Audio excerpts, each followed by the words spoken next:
Bismillahirrahmanirrahim. Assalamualaikum warahmatullahi wabarakatuh.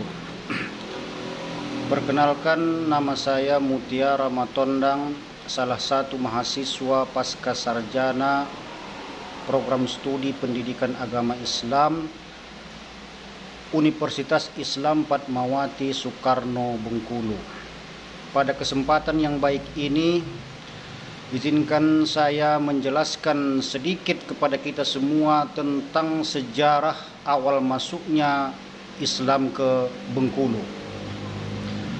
Masuk dan berkembangnya dakwah Islam di Bengkulu memang sedikit terlambat jika dibandingkan dengan masuknya dakwah Islam ke wilayah-wilayah atau daerah lain di Nusantara. Daerah lain di Nusantara tersentuh ajaran agama Islam sekitar abad ke-7 Masehi. Hal ini ada kemungkinan disebabkan oleh letak geografis Provinsi Bengkulu yang berada di tepi Samudra Hindia, yang bukan berada di antara selat pulau. Dengan kondisi seperti tersebut, mengakibatkan pelayaran mengalami kesulitan untuk berlayar menuju Bengkulu. Persentuhan Bengkulu dengan Islam saat Bengkulu masih terbentuk dalam sistem pemerintahan kerajaan-kerajaan kecil yang berada di kawasan dataran tinggi ataupun berada di wilayah pesisir Provinsi Bengkulu. Berdasarkan beberapa data dan referensi dan literatur yang ada, salah satunya menurut Azra menjelaskan bahwa penyebaran Islam yang berasal dari Timur Tengah dan sekitarnya menuju Kepulauan Nusantara terlebih dahulu singgah di Malaka. Dari Malaka inilah kemudian Islam tersebar di seluruh Nusantara. Dari Malaka pula Islam tersebar ke Pulau Sumatera melalui Sriwijaya Palembang, lalu menyebar ke daerah-daerah lainnya di Sumatera. Dan dari Malaka Islam juga dibawa ke Aceh yang kita kenal dengan adanya kerajaan Samudra Pasai, dan menyebar ke daerah sekitarnya di Pulau Sumatera.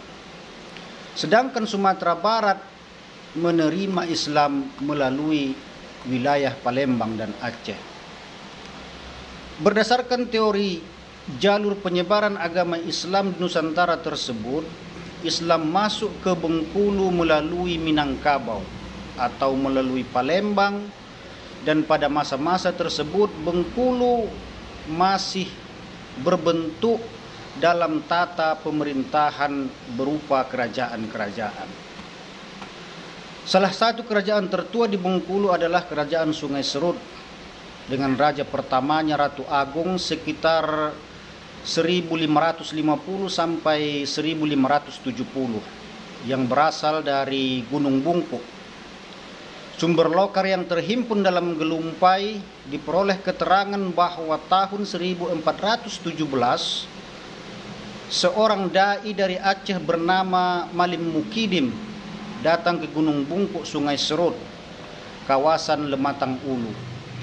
Malim Mukidim berhasil mengislamkan Raja Ratu Agung, penguasa Gunung Bungkuk saat itu. Dan menurut sumber lain juga menjelaskan bahwa Islam masuk di Bengkulu sekitar abad ke-16. Selanjutnya, persentuhan Palembang dengan Islam sangat memungkinkan Palembang menjadi salah satu pintu masuknya Islam ke Bengkulu. Hal ini sebagaimana yang dikemukakan oleh Badrul Munir, masuknya Islam ke Bengkulu melalui 5 pintu. Pintu pertama melalui Kerajaan Sungai Serut yang dibawa oleh ulama Aceh Tengku Malim Mukidim yang kita jelaskan di awal tadi. Pintu kedua melalui perkawinan Sultan Muzaffar dengan putri Serindang Bulan, dan inilah tonggak sejarah masuk Islam awalnya ke Tanah Rejang pada pertengahan abad ke-17.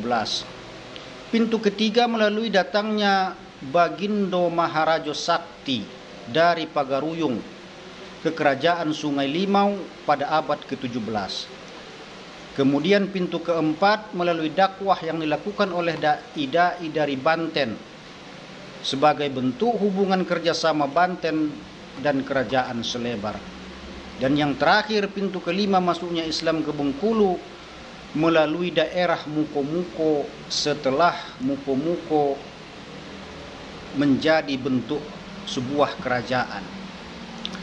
Itulah beberapa teori yang menjelaskan tentang sejarah awal masuknya Islam ke Provinsi Bengkulu. Semoga penjelasan singkat ini dapat menjadi ranah inspirasi bagi kita untuk menggali dan mengembangkan sejarah tersebut dan untuk mencari literatur-literatur yang lain tentang awal sejarah masuknya Islam ke Bengkulu. Demikian yang dapat saya sampaikan pada kesempatan ini. Saya akhiri, wallahul muwafiq ila aqwamit thariq. Wassalamualaikum warahmatullahi wabarakatuh.